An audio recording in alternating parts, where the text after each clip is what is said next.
Now, the brutal killing has shaken the UK, sparking fears of terrorism returning to the capital. RT's Polly Boyker looks at what could lie behind the attack and its broader implications for the country.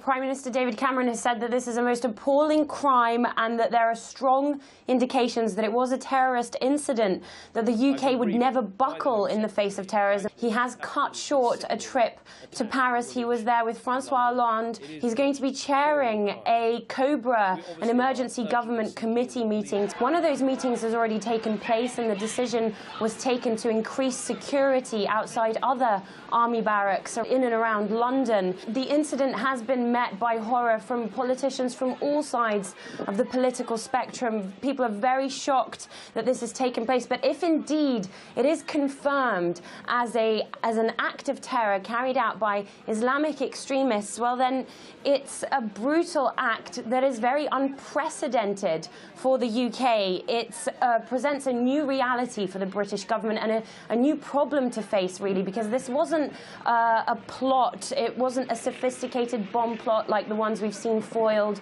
in recent years. It wasn't anything like the July 7th bombings with the buses. This is a brutal and very basic attack in the middle of a London street in broad daylight outside of a primary school. The likely motivation for this brutal killing is looks to be, some people are speculating, British involvement abroad. We know that the British Army has been involved in conflicts in Libya, in Afghanistan, in Iraq, and William Hague, also the British Foreign Minister, has recently been calling to arm the Syrian rebels, and Britain's been heavily involved and actively campaigning to arm the Syrian rebels, and they've been helping them and providing support in other ways. And we also know that Islamists have threatened, actually, a number of times to behead a British soldier in retaliation for military involvement in Afghanistan, Iraq, and Libya.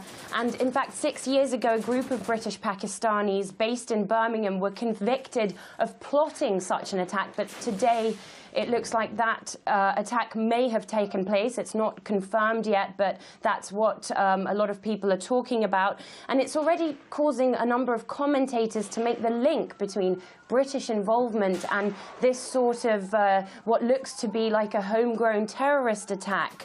We've had the British MP George Galloway saying today, to quote, "This sickening atrocity is exactly what we're paying the same kind of people to do in Syria." So in the view of some, it's British involvement abroad that's increasing the danger for the British people at home with the attack that we've seen. Correspondent Polly Boyker there in London. And RT contributor Afshin Ratansi, he echoes the view shared by Polly, linking the London attack to atrocities committed, again, by rebel forces in Syria.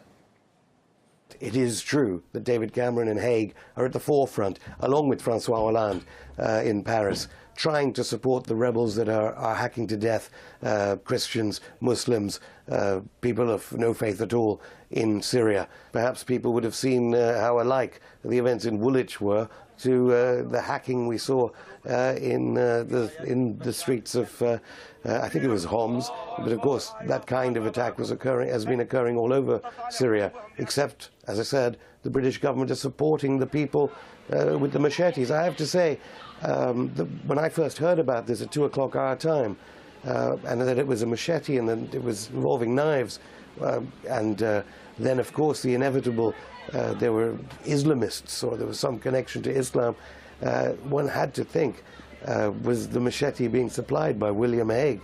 In no way will they change their foreign policy. If anything, they won't change their foreign policy. They will react completely wrongly, just as they did after 7/7, invent new MI5 operations to infiltrate Muslim communities, create more antagonism, and inspire more events, if the past is anything to go by, more tragic, terrible, vile events like the ones we saw today in Woolwich.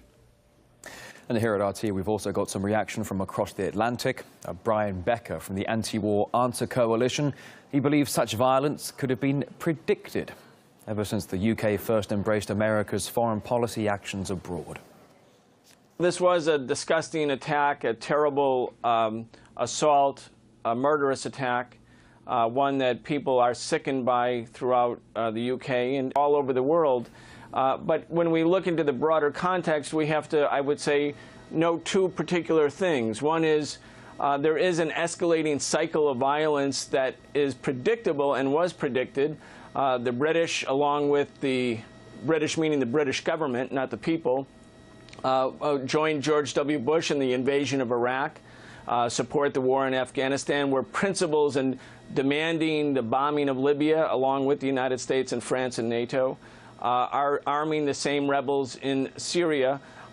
So the British colonial past and its current legacy of intervention in war is undoubtedly a factor. The other thing, though, that we have to think about is, will this lead to the targeting of immigrant populations, black populations, Muslim populations, for a new round of universal type demonization or criminalization? And that's something we have to also be on the lookout for and be against.